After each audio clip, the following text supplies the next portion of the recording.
Pastor Cote é o diretor da base da Jocum, Jovens com uma Missão, uma base missionária aqui em Almirante Tamandaré. Eu posso estar errado, mas eu vou errar com fé. Pastor Cote é o maior nome, aliás, eu vou trocar. Ele é o maior servo nessa área de libertação e batalha espiritual hoje no nosso país. Ele tem saído aí, rompido as fronteiras. Ano passado teve lá em Auschwitz, foi esse ano.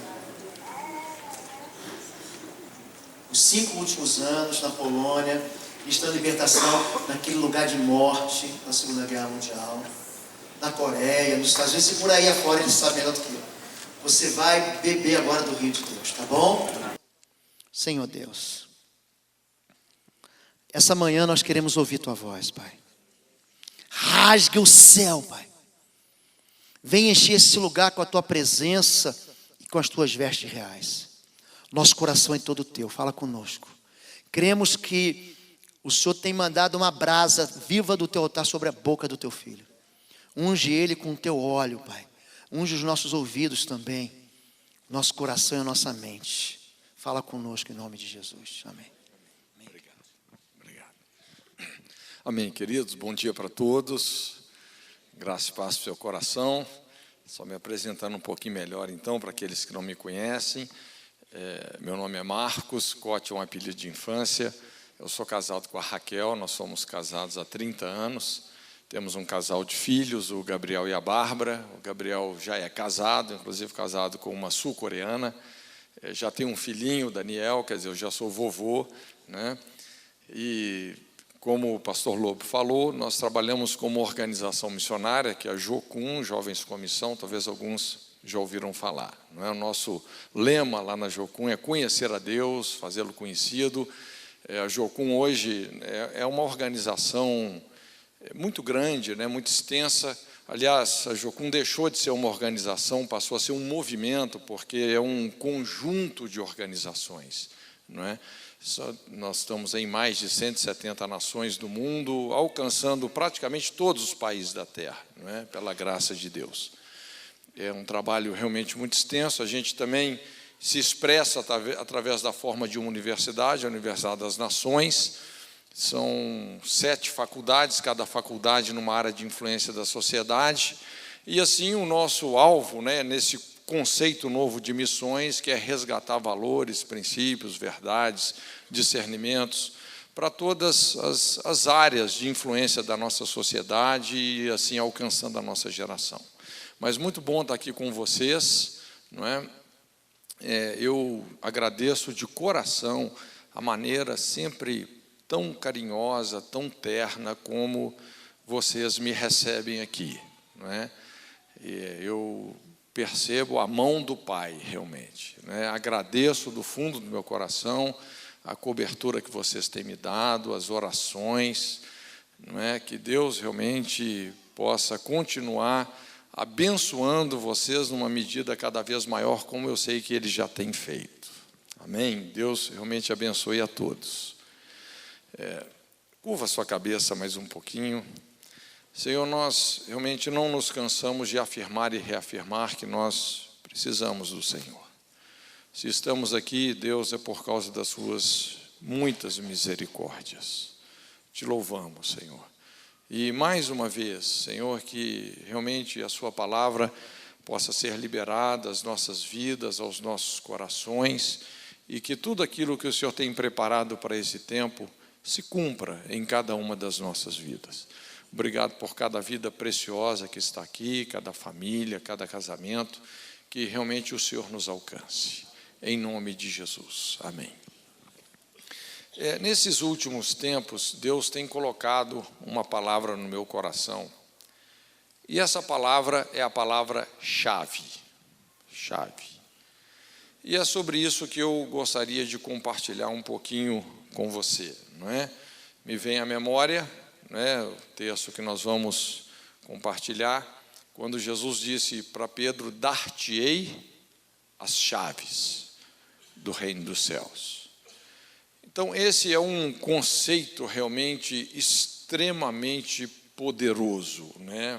A chave tem esse poder, um poder de abrir, de destrancar, de liberar, de estabelecer acessos, como também de trancar e de impedir e de fechar muitas coisas.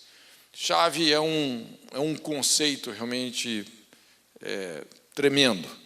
Quando a gente pensa nesse conceito biblicamente falando, não é interessante. A gente pode entender facilmente como nações têm chaves, cidades têm chaves, corações precisam de uma chave, não é? Fortalezas precisam também de ser destrancadas, cadeias precisam de ser destrancadas. Esse conceito de cadeias, de fortalezas, de prisões, é um conceito também muito amplo nas Escrituras Sagradas. Quando a Bíblia se refere à unção messiânica, fala sobre soltar os presos, sobre realmente destrancar ferrolhos, porque da mesma forma como existe o conceito físico mesmo de uma prisão, também existe o conceito espiritual de prisão. Não sei se você se lembra aquele episódio daquela mulher encurvada, que Jesus, ao descrever, ao lidar com a sua situação, explicou que ela estava numa prisão de Satanás já há 18 anos. Imagina só, uma prisão espiritual. Ela estava sendo detida por uma deformidade óssea, né, na forma de uma enfermidade, mas a natureza de tudo aquilo era uma natureza essencialmente espiritual. Então, é muito importante nós discernirmos como essas chaves funcionam, não é? Existem muitas formas da gente compreender isso biblicamente. Por exemplo, de repente uma pessoa pode se tornar uma chave. Você se lembra aquele episódio de Jesus com aquela mulher samaritana? E Jesus foi desenvolvendo toda uma conversa com ela, falando profeticamente com ela, a tal ponto que realmente algo aconteceu na vida daquela mulher. E Jesus, de repente, ativou algo na sua vida que a transformou numa chave para o Evangelho numa cidade inteira. Ela foi a chave da cidade de Samaria. E a partir dali, uma revelação do Messias veio sobre aquela cidade. Eu gosto muito do livro de Josué, quando a gente estuda ali sobre a conquista da terra de Canaã, não é? A primeira e mais eminente fortaleza era a fortaleza de Jericó. E a gente percebe que aquela fortaleza tinha uma chave. E essa chave foi Raabe. Por incrível que pareça, uma mulher prostituta, né, que ninguém dava nada por ela. Mas aquela mulher acabou se tornando a chave para destrancar aquela fortaleza. Aliás, é uma coisa interessante. Deus tem um negócio com as mulheres. Aliás, o ministério feminino, preciso dizer isso, é uma chave.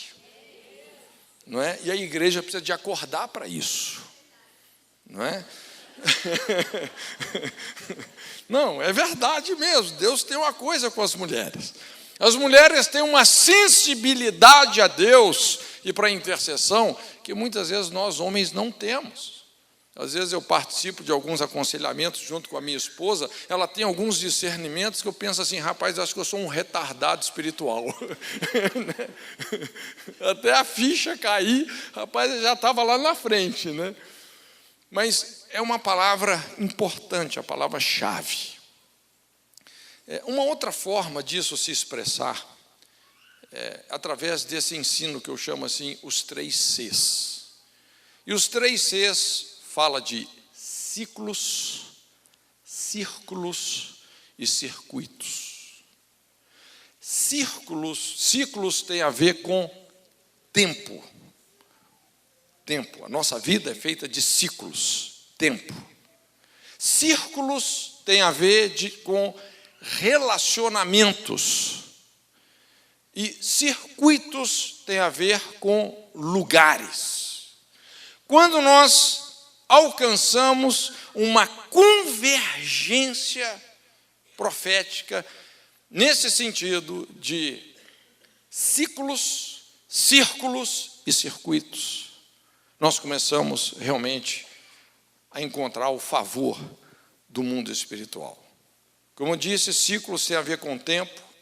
Os ciclos são essencialmente fases, tempos. É você entender o momento espiritual que você está vivendo. Então, a cronologia, a maturidade são determinadas por isso, mudanças de fases, né? A Bíblia fala sobre uma infância. É importante a gente ter uma infância? Sim ou não? Sim, mas é importante também você mudar de ciclo da infância, você partir para uma perspectiva da adolescência, da independência, mas também não dá para ficar só nisso. Nós precisamos de evoluir em direção a uma vida madura. Então, é importante nós entendermos que ciclo tem um tempo determinado, e dessa forma a vida vai se renovando num significado diversificado, cada vez mais profundo. Então, algo fundamental na vida é que nós sejamos aprovados em cada ciclo, em cada momento. Cada ciclo traz os seus desafios, os seus perigos, as suas provas, as suas tentações. Cada ciclo estabelece uma plataforma que nos ajuda a alcançar a plenitude de Deus. É muito importante nós entendermos que tipo de ciclo nós estamos vivendo hoje. Há uma chave nisso. Também círculos que têm a ver com os nossos relacionamentos. Na verdade, isso fala daqueles relacionamentos mais próximos. É muito importante nós aprendermos, obviamente, a nos relacionarmos com todo tipo de pessoas, porque isso é um imperativo bíblico, seguir a paz com todos, não é com alguns, não é?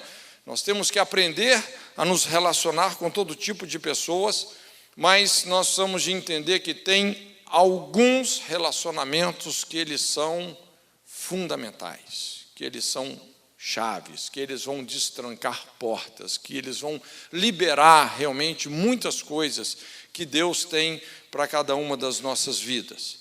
Lógico que relacionamentos também envolvem muitas provas, muitos desafios, mas é através deles que as principais portas da vida vão se abrir ou vão se fechar. Se tem alguma coisa importante na vida é discernirmos os nossos relacionamentos. Aliás, aqui tem uma chave muito poderosa, não é? Nos círculos que nós estamos estabelecendo. De certa forma, para cada ciclo da nossa vida, nós, de repente, vamos galgar um novo perímetro de unidade que tende a crescer e dinamizar a influência que nós podemos e devemos exercer sobre a nossa geração. E também circuitos. Circuitos fala de lugares, de trajetos que muitas vezes Deus estabelece para cada um de nós. Às vezes Deus, pode ser que hoje o seu trajeto espiritualmente seja da sua casa para a sua igreja. É um trajeto importante, é um circuito importante da gente fazer. Entende? Eu já fiz muito esse trajeto, casa, igreja, igreja, casa, casa, igreja. É fundamental isso. Mas, de repente, Deus pode ampliar o seu circuito. Principalmente quando você entra numa dimensão de liderança, de repente, o seu circuito agora, ele é intermunicipal, interestadual, ele é internacional, não é? Deus vai ampliando os nossos circuitos.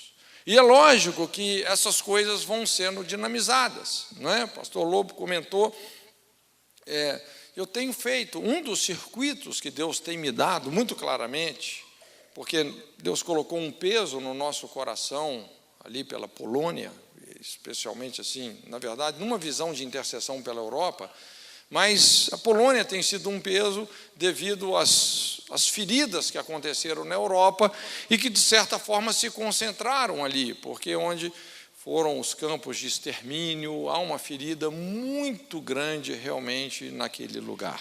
E a gente tem experimentado ali algumas intercessões assim tremendas. Nessa última vez que nós fomos agora, foi algo assim muito especial. Eu diria que foi até sabe aquele auge realmente de tudo que Deus vinha fazendo durante todos esses anos, aconteceu num momento de intercessão que a gente estava tendo nesse campo, lá em Auschwitz, o campo de Birkenau. Nós estávamos num lugar ali em Birkenau, literalmente, você caminha sobre os ossos. Tem muitos lugares ali que, se você coloca a mão na terra, é terra misturado com cinza e fragmentos de ossos. Mais de 1,5 milhão de pessoas foram assassinadas ali. É muito sangue realmente derramado, né? É um crédito de injustiça muito difícil da gente dimensionar. Mas foi algo assim interessante, né? Foi quando Deus falou muito forte essa palavra para mim, que é a palavra-chave.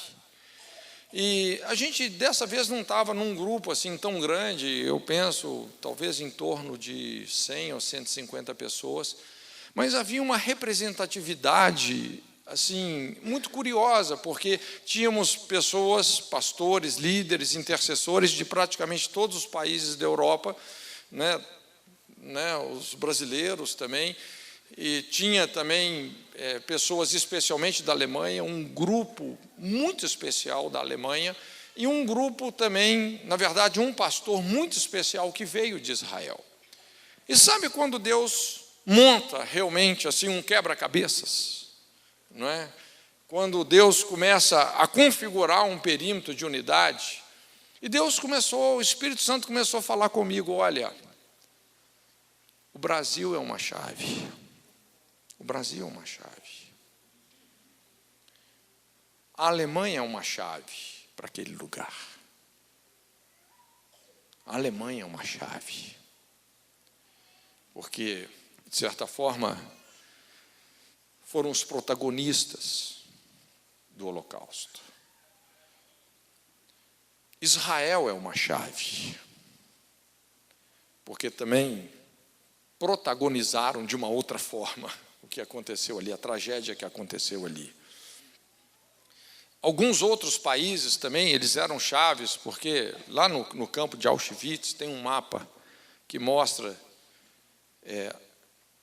esse mapa é um mapa da Europa, mostrando como que pessoas de todos os países da Europa, sem exceção, vieram para morrer em Auschwitz.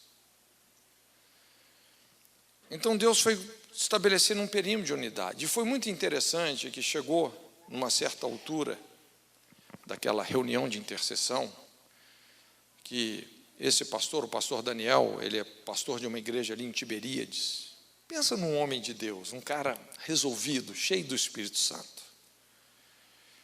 E, assim, nós fomos muito abençoados com ele, muito abençoados. Mas, quando ele pegou a palavra ali, antes da gente interceder, ele começou a explicar algumas coisas. Lá onde a gente estava tendo as nossas palestras, nós colocamos alguns banners, né, com aquelas fotos trágicas do Holocausto, que eu acho que todos nós já vimos. Então ele falou assim: irmãos, olha, eu quando olho para aquelas fotos, ele falou assim, eu fico com muita vergonha de Deus, como um judeu. E eu falei assim: puxa vida, eu nunca pensei que assim um judeu pudesse ter esse sentimento, não é? E eu não estava entendendo bem onde que ele queria chegar com isso, mas ele falou: olha, quando eu olho para essas fotos, eu fico com muita vergonha de Deus. E ele começou a explicar, ele abriu a Bíblia, e ele falou assim: porque na aliança que Deus fez conosco, e ele leu o texto, Deus falou que Ele colocaria sobre nós, o seu povo, o seu nome. Deus está dizendo: eu vou colocar sobre vocês o meu nome. E ele disse: olha o que nós fizemos com o nome de Deus. Eu tenho muita vergonha, ele falou, do que nós fizemos com o nome de Deus. Ele começou a explicar, falou: irmãos, isso daqui esse campo. Inclusive, o pai dele passou por aquele campo de concentração. A avó dele morreu naquele campo. Ele tinha estado ali há uns 10 anos atrás, junto com o pai. Ele falou: o que aconteceu aqui? Irmãos, isso aqui não é Hitler, não é Alemanha, isso não é o problema. O problema é o nosso pecado, é o pecado de Israel. Nós demos as costas para Deus, nós abandonamos a Deus. E ele começou a fazer uma oração de confissão de pecados, a moda de Neemias. Eu olhei para aquele cara e falei: rapaz, esse é o Neemias do século 21. E ele começou ali a pedir perdão por aquilo que pela apostasia dos judeus, os pecados dos pais, dos pais dos pais. E de repente, ele enfia a mão naquela terra, misturada com ossos e cinza, e ele coloca aquela terra na cabeça. A gente conhece isso, porque a Bíblia fala sobre isso, mas assim, para a gente é uma coisa mais simbólica. Mas literalmente, ele fez isso. Ele pegou aquela terra, aquela lama, começou a passar na cabeça, e se humilhando, e pedindo perdão pelos pecados de Israel. E de repente o Espírito de Deus caiu sobre aquele lugar com tanta força. Veio um pranto dos céus. Eu, assim, quem me conhece sabe que eu sou uma pessoa muito racional. Eu não sou uma pessoa assim que choro, né, que fico assim emotiva facilmente. Mas veio um pranto de Deus sobre aquele lugar. A voz do Espírito Santo falou claramente comigo que uma chave tinha sido virada no mundo espiritual, sobre a Europa, sobre o Brasil e sobre Israel. Deus falou: eu virei uma chave. Eu virei uma chave. Alguma coisa aconteceu. Inclusive, é incrível, porque nós achamos que essas idas ali na Polônia seria por pouco tempo, mas Deus falou: não, aqui no lugar onde tantas pessoas morreram, nós vamos fazer uma casa de oração. E Deus já proveu esse lugar, em frente ao campo de Birkenau. Não podia ser um lugar melhor. A propriedade já está em vista, só falta o dinheiro para pagar, mas isso é o de menos. O negócio é o liberar de Deus, não é? Você conseguir um lugar, ali é vamos dizer, um sítio histórico. É difícil você conseguir uma propriedade. Um desses irmãos da Alemanha, ele teve uma visão de Jesus. Jesus apareceu para ele e falou assim: para cada judeu que morreu no Holocausto, eu vou levantar um intercessor na Europa. Eu sei que Deus está fazendo algo assim muito tremendo, muito tremendo. E honestamente, assim, eu creio num liberar de Deus para a Europa. Quem conhece a Europa sabe, a igreja ali é uma igreja que tem um útero cansado, envelhecido. É uma igreja difícil de ir para frente, mas vai vir algo novo. Eu creio que Deus vai dar um útero novo, não é? Deus vai fazer a Sara conceber, algo vai acontecer. Nosso Deus é o Deus do sobrenatural. Mas o que eu quero dizer é que Deus quer nos levar a uma convergência. A uma convergência de você entender o ciclo, de você estabelecer o círculo, o perímetro de unidade, e de você estar no circuito certo, no lugar certo. Essa convergência é algo poderoso, é algo que começa a destrancar as cadeias, destrancar as fortalezas. Isso estabelece chaves, realmente, para destrancar cidades, para destrancar a revelação de Deus sobre uma nação. E é muito importante a gente desenvolver esse entendimento. Eu gosto muito desse texto ali em Mateus, no capítulo 16, quando, na verdade, Jesus começa a revelar de uma maneira mais profunda o caráter da sua missão para os discípulos.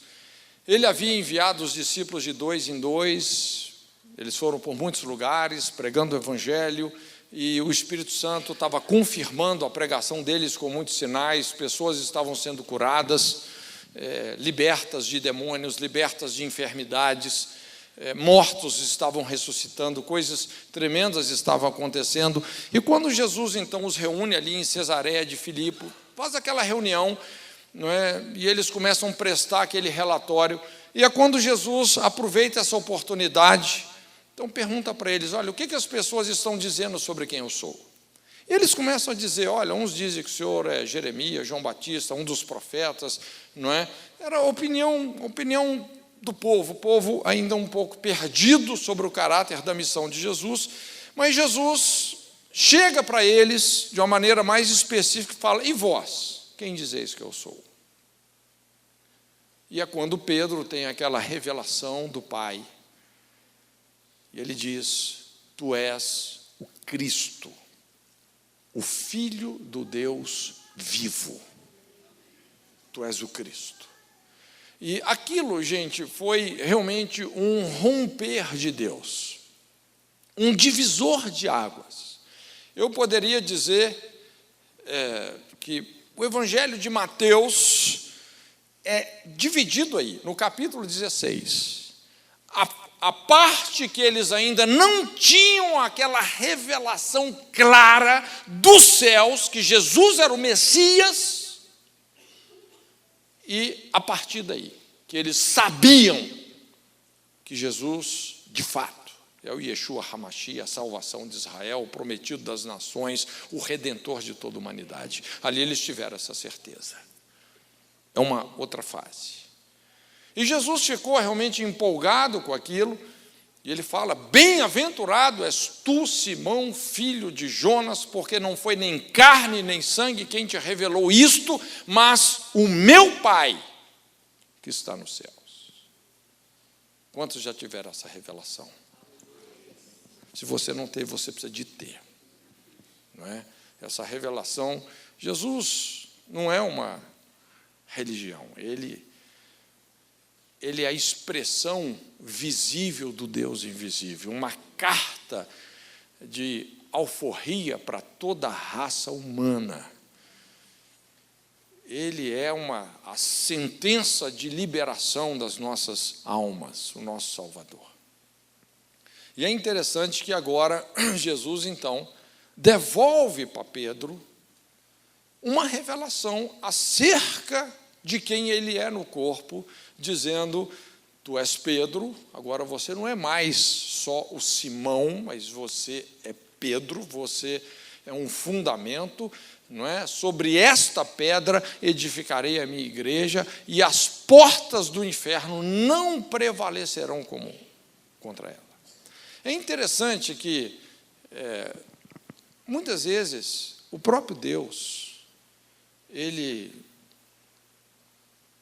tem a sua maneira peculiar de nos identificar no corpo. É muito importante nós sabermos quem nós somos no corpo de Cristo. Jesus estava deixando claro para Pedro que ele era uma pedra, que ele era um alicerce, que ele era um fundamento. Não é?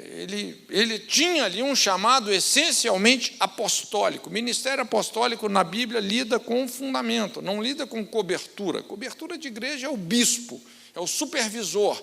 Mas ministério apostólico lida com pioneirismo, com alicerce, com romper fronteiras, com você realmente chegar em lugares onde ninguém nunca chegou, você estabelecer fundamento onde ninguém nunca estabeleceu. Então, ele tinha um ministério apostólico. É muito importante, irmãos, nós sabermos quem nós somos no corpo. Esse é o ingrediente da nossa identidade, que é chave, porque tem a ver com o propósito da nossa vida, o chamado de Deus, A Bíblia fala sobre 5 ministérios que são básicos e, de certa forma, a gente pode se identificar com um ou mais desses 5 ministérios. A Bíblia fala que Deus deu à igreja apóstolos, mestres, profetas, pastores e evangelistas. Presta atenção que a Bíblia fala que Deus deu estas pessoas à igreja. Não é que Deus deu a igreja para elas, mas elas são um dom de Deus. Porque ministério significa serviço, servos, não é? São pessoas que Deus deu para a igreja, apóstolos, mestres, profetas, pastores, evangelistas. Isso está falando de um perfil vocacional, um perfil ministerial. É interessante que esses dons realmente eles se diferem muito.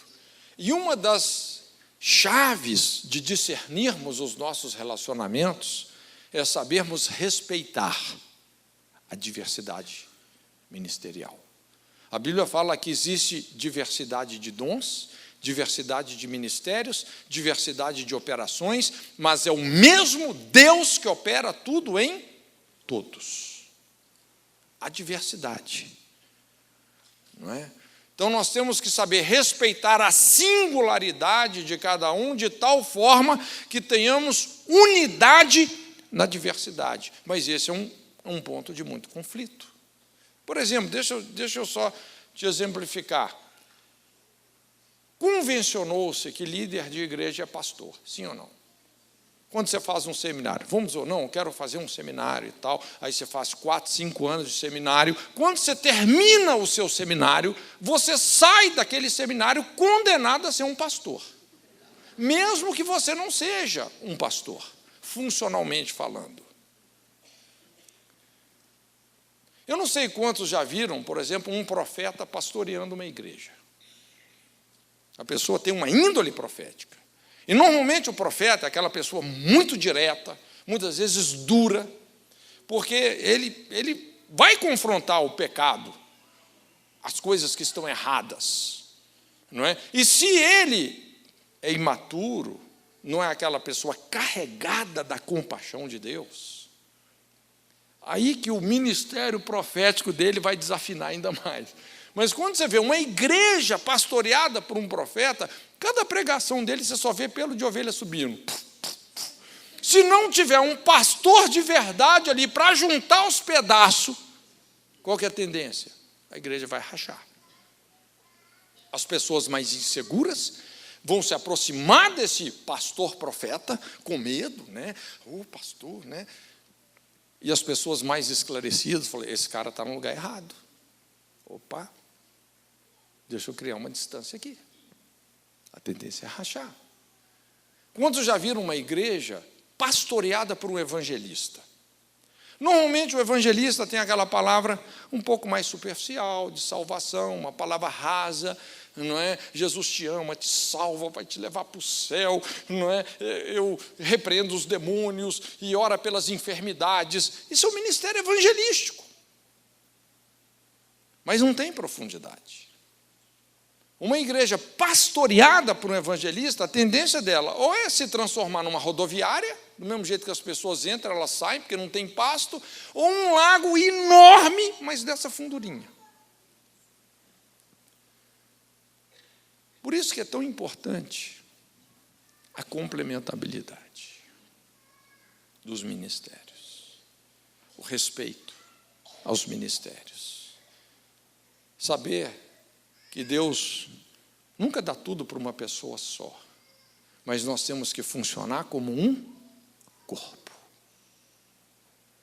E para funcionar como um corpo, nós temos que entender qual é o lugar que o Senhor Jesus está nos colocando. Não é o que você vai fazer ministerialmente, é quem você é ministerialmente. Qual é a sua identidade? É algo que está em você, que com pouco esforço você tem uma grande produtividade e as pessoas reconhecem. Quando você tenta ser ministerialmente alguém que você não é, que Deus não te chamou para ser, você vai fazer violência. aí nós quebramos a unidade. Tu és Pedro.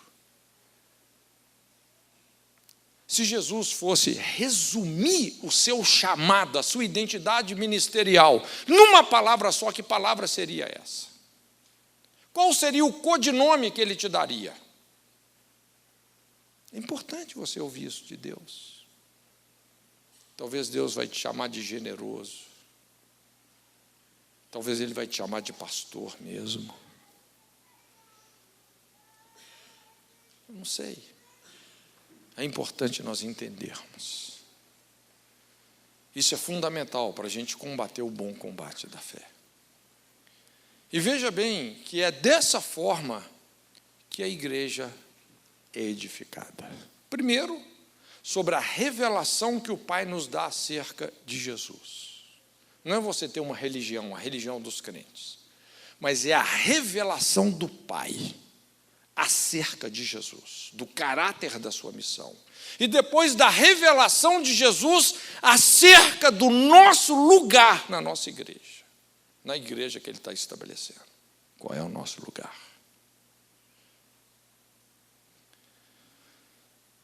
E aí vem um conceito interessante. As portas do inferno não prevalecerão contra a igreja. E esse é um conceito que até então a gente não via claramente na Bíblia, o conceito de portões do inferno. Não é? Quando a gente vai ali em Auschwitz, a gente vê ali uns portões. Ali tem portões, ali tem um mega altar que pessoas malignamente levantaram para Satanás. Ali tem um altar. É uma guerra de altares. Quando a gente fala sobre altar, muitas vezes essa é a natureza da batalha.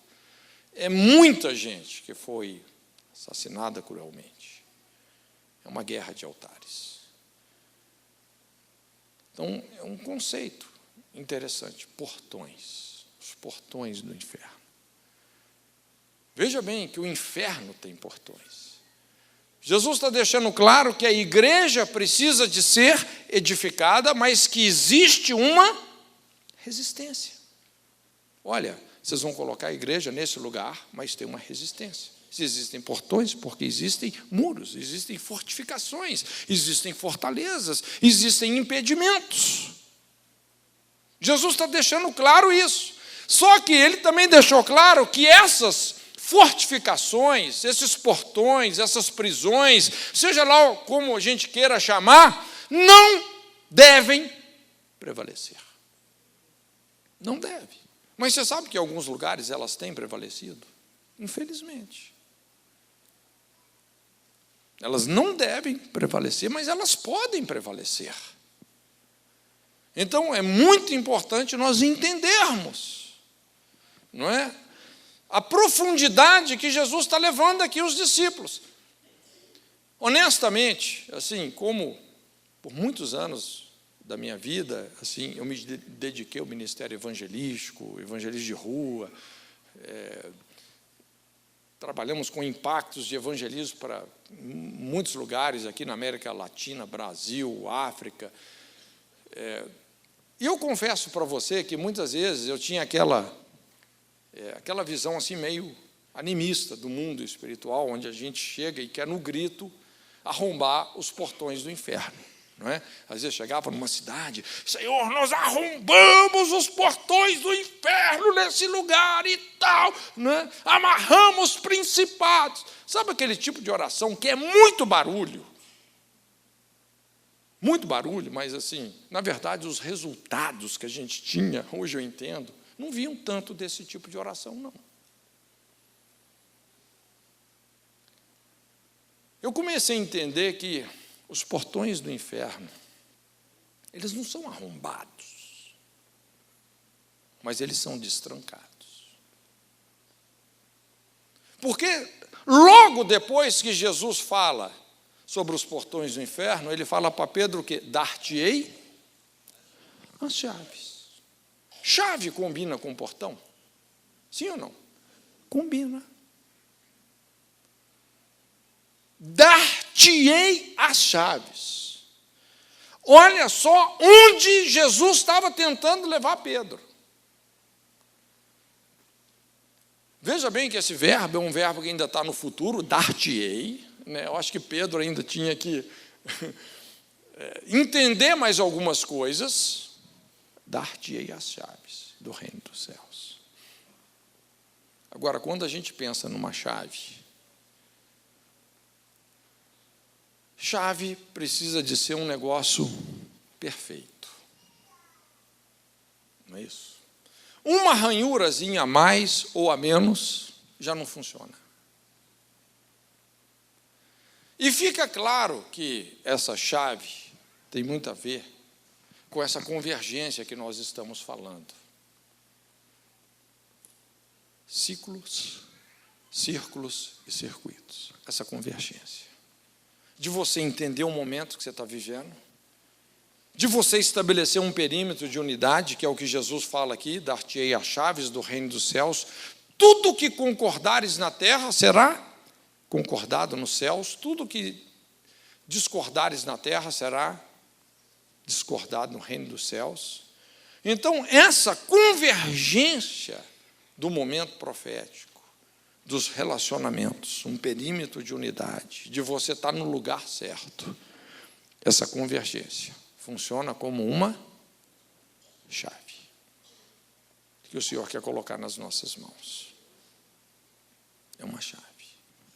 Tem a ver com unidade. A nossa unidade, não só uns com os outros, mas a nossa unidade uns com os outros, a partir da nossa unidade com o Espírito Santo. Por isso que quando a Bíblia fala de unidade, quando Jesus orou pela unidade, ele colocou assim uma qualificação, uma palavra que tem um peso. Jesus orou para que eles sejam perfeitos em unidade. Veja bem, Deus não exige nem de mim, nem de você uma perfeição no sentido de habilidade. Às vezes nós temos habilidades, né, mas as nossas habilidades, às vezes, ela, né, tem uma limitação, habilidade de pregar, habilidade de dirigir, habilidade de um desempenho atlético, né? A gente pode sofrer algumas, né, algumas limitações. Deus não exige uma perfeição a nível de habilidade, mas a nível de unidade, para que eles sejam perfeitos, porque isso é motivacional. Isso é motivacional. Eu resolver os meus relacionamentos, discernir o corpo de Cristo, examinar a mim mesmo, julgando mais a mim mesmo do que aos outros, exercitando uma vida de quebrantamento, seguindo a paz com todos e a santificação sem a qual ninguém verá o Senhor. Isso é fundamental, gente. Então, o que essa chave é? Tem a ver com um perímetro de unidade. Você pergunta assim, o que o crescimento de uma igreja tem a ver com unidade? Tudo. Jesus disse que quando nós formos um, assim como Ele é um com o Pai, o mundo vai saber que o Pai o enviou. A igreja ganha visibilidade. Como é que eu não aceitei Jesus ainda? Deixa eu correr para lá. Isso é uma chave. Há uma chave nisso. Dar-te-ei as chaves.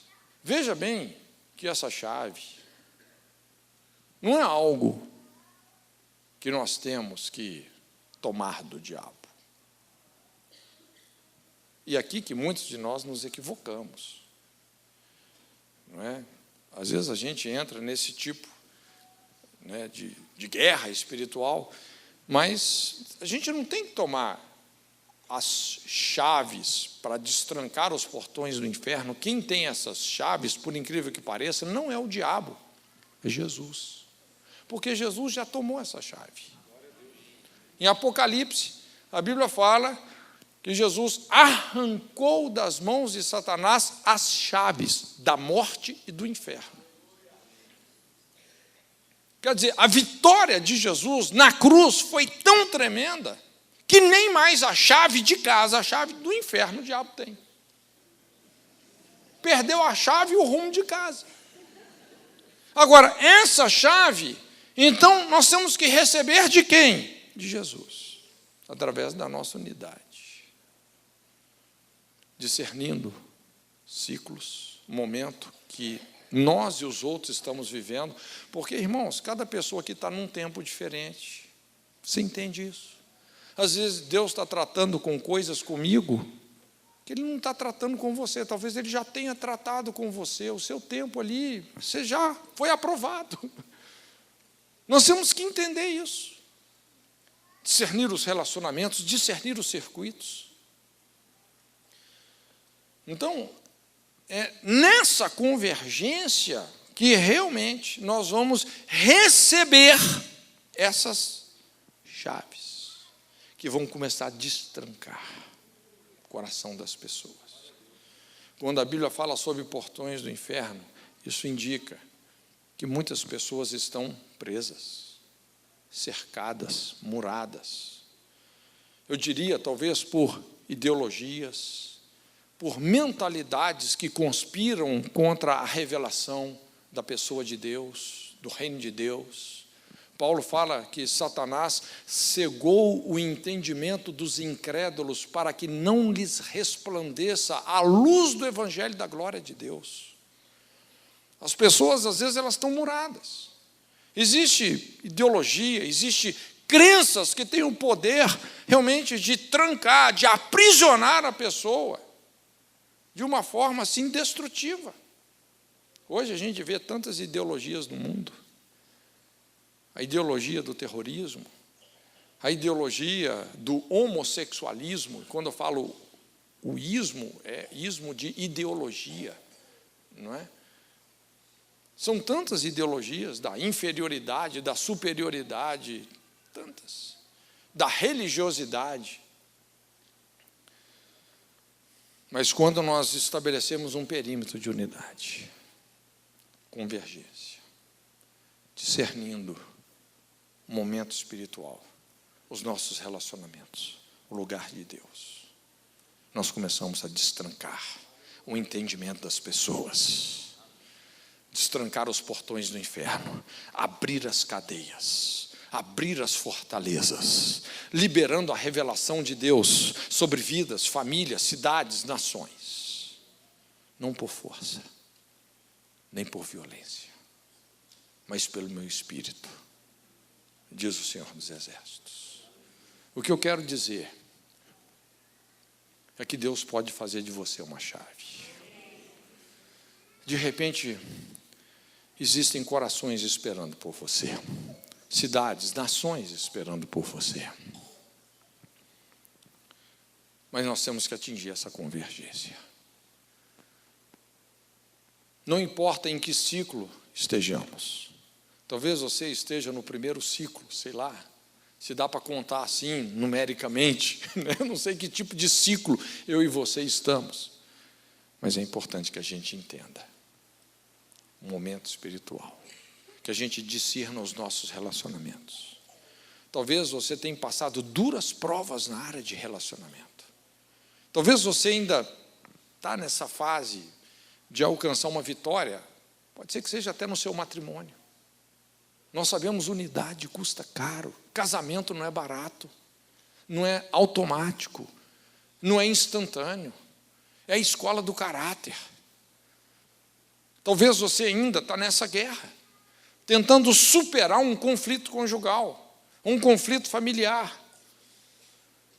Mas eu creio que Deus quer nos levar a lugares ainda mais altos, nos levar por circuitos, por trajetos, onde esse é o propósito da grande comissão: ide por todo o mundo. De repente você vai ser um rompedor de fronteiras, não é? Um dom de Deus para pessoas que precisam da revelação do Evangelho. Raabe foi a chave para abrir aquela fortaleza. A Bíblia fala que ela fez uma das reconciliações familiares mais poderosas que tem. Imagina porque ela tinha que trazer para dentro da sua casa quem? A sua família, para que eles fossem salvos. Só que ela era uma prostituta, e a casa dela era o prostíbulo. Imagina uma prostituta ter que trazer para dentro da sua casa, que é o prostíbulo, seu pai, a sua mãe. Quando você pensa nas coisas que levaram ela para uma vida de prostituição. O que essa mulher teve que superar? Isso destrancou a fortaleza. Jericó não está fora, está dentro de nós, não é? Isso destrancou a fortaleza. Aquela mulher samaritana, 5 maridos, foi a chave de Deus para destrancar a revelação do Evangelho em Samaria. Chaves. Eu creio que Deus tem uma missão para cada um de nós. E nós precisamos de entender essas coisas. Curva a sua cabeça, então, em nome de Jesus. Deixa o Espírito Santo falar com você.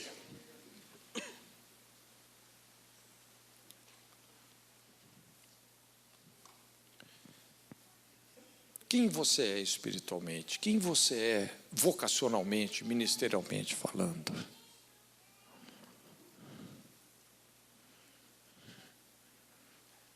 Qual é o seu chamado? Qual é o seu dom? Há diversidade de dons, diversidade de ministérios, diversidade de operações, diversas formas de Deus agir. A sabedoria de Deus não é uniforme, é multiforme. De que maneira Deus quer te usar? Você tem que entender quem você é nele. João Batista sabia quem ele era, mas ele também sabia quem ele não era. Quando perguntaram para João, você é o Messias? Ele disse, eu não sou o Messias. Ele sabia quem ele não era, mas ele sabia quem ele era. Ele disse, eu sou a voz que clama no deserto, uma voz profética, firme, que não vacila. Quem é você? Em Deus. Quais são as pessoas que Deus tem para você? Quais são as pessoas que Deus tem para você? Quais são as pessoas que você deve se aliar a elas? Que você deve cultivar uma intimidade maior, um compromisso maior? Quais são essas pessoas? Qual é o círculo de Deus para a sua vida nesse momento?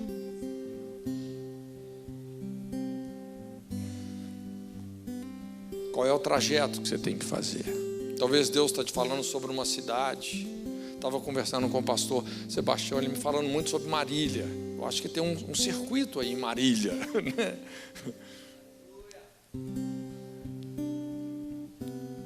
Qual é o trajeto de Deus? Senhor, muito obrigado por cada vida preciosa que está aqui. Obrigado, Senhor. Que realmente o seu discernimento venha sobre os nossos corações. Que o Senhor possa nos conduzir em toda a sua vontade. Como o Senhor disse de Davi, Davi foi uma chave. E, inclusive, se tornou realmente num cumprimento messiânico, profético. Jesus foi chamado a chave de Davi, aquele que abre e ninguém fecha, e que fecha e ninguém abre. Senhor, nós queremos ser achados em Ti dessa forma, como uma chave. Sabemos também que a chave tem a ver com uma vida crucificada. É a cruz que realmente nos libera de todas as algemas, de todas as prisões. Como o Senhor, na sequência, explica para os discípulos, que seriam os futuros apóstolos. E o Senhor diz, todo aquele que quiser salvar a sua vida nesse mundo, perdê-la-á, mas aquele que perder a sua vida por amor de mim, do Evangelho, esse vai encontrar a vida que está escondida com Cristo em Deus.